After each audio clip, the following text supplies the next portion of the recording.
They met. And I quote, "Hi, Rach. It's Frank.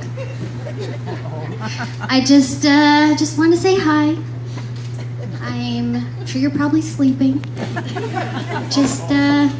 Cat's probably roaming the hallway, lonely. Just want to see how you're doing. Yeah, I'm still here. So, yeah, I will catch you later. Peace in the Middle East." End quote. And I started laughing hysterically. And, Rachel, she's a tough crowd. Rach, question. What do you call a bear with no teeth? A gummy bear. See?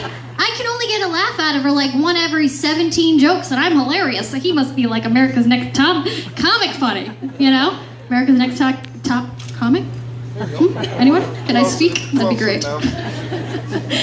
But yeah, the next thing is when I started to learn more about Frank, as Rachel talked about him giddily. I made up that word. And the similarities were uncanny. I'll list them. Rachel loves cats.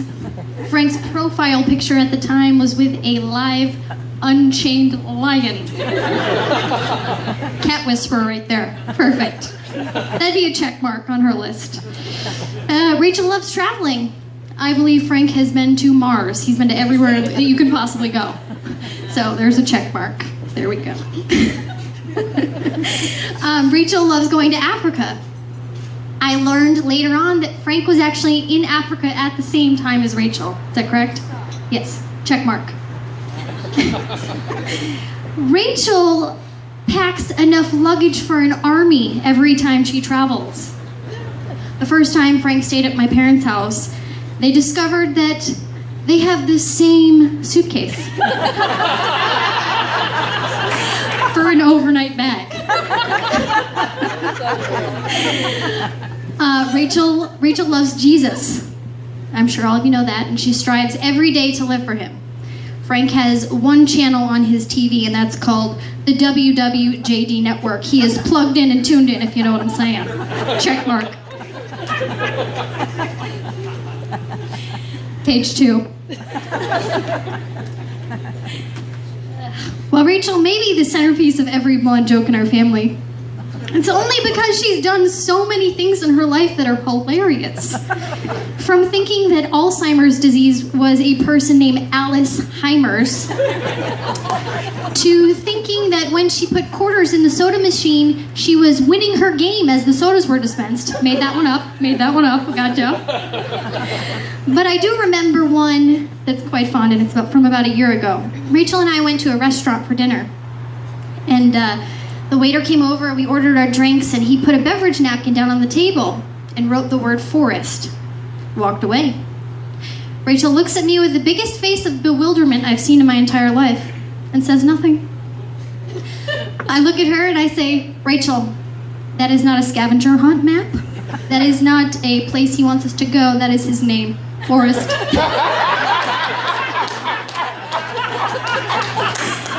She didn't get that one. So, most of you that also know Rachel, which is about half of you at least, know that she has a crippling fear of needles, doctors, procedures, and I believe the word shock could make her pass out right now. Frank, check her vitals. Is she okay? Okay, good. Well, you see, Rachel's had a serious phobia of this her entire life. And, when we were little, she'd pass out when I was getting a shot. Just, a lot of unfortunate things, though, with the poor girl. But for the first time in her life, this year, Rachel had her blood drawn and did not pass out or die or have an epilepsy.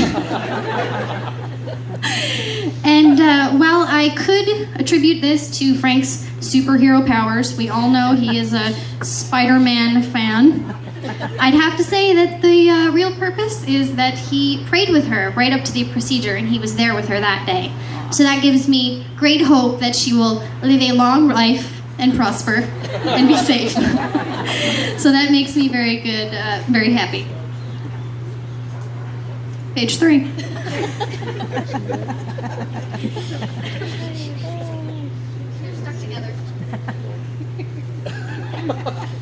Frank, while I haven't had a chance to personally spend as much time with you because we live so far away, I have made several observations of your character that I believe are true. You and I don't even have to ask your family.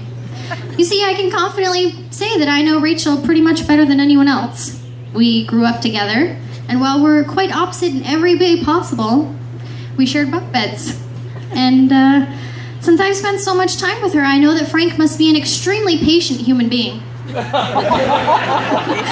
Rachel is very particular and detail-oriented, and well, it wasn't always the easy being the little sister of a perfectionist. There are many skills I acquired during my early years of patience training in my household that I will share with you very often. Rachel is a wonderful sister, and in my 27 years, I can say as a compliment, some people would think that, being with a patient person could be difficult, but while you cook batches of cookies, 8 cookies at a time on a tiny little baking sheet, they're going to be the most delicious morsels I've ever tasted. And that patience is going to pay off. So this is my advice to you, Martha. Marriage is like a cookie. A little sweet. A little nutty sometimes. Not going to say who that is. But each cookie is unique. You take a mixture of all these ingredients and you make it into one delicious recipe. Rachel and Frank, I would compare the time baking to your courtship, coming together as one delicious cookie in the oven. And as you wed today, the timer was up.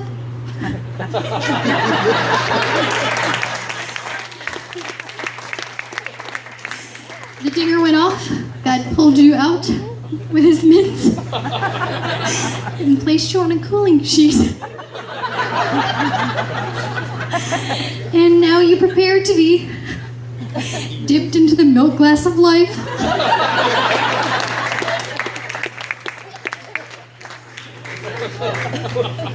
But I advise you, as you're dipped into the milk glass of life, stay together. Don't be that part of the cookie that falls to the bottom of the glass when it gets soggy. Stick together and be one tough cookie.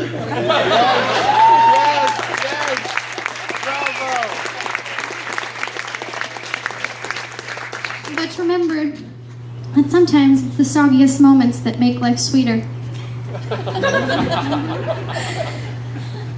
And I believe we've all gotten a little taste of the most delicious cookie we could ever have by witnessing the love of these two individuals. Cheers to Frank and Rachel. Bravo.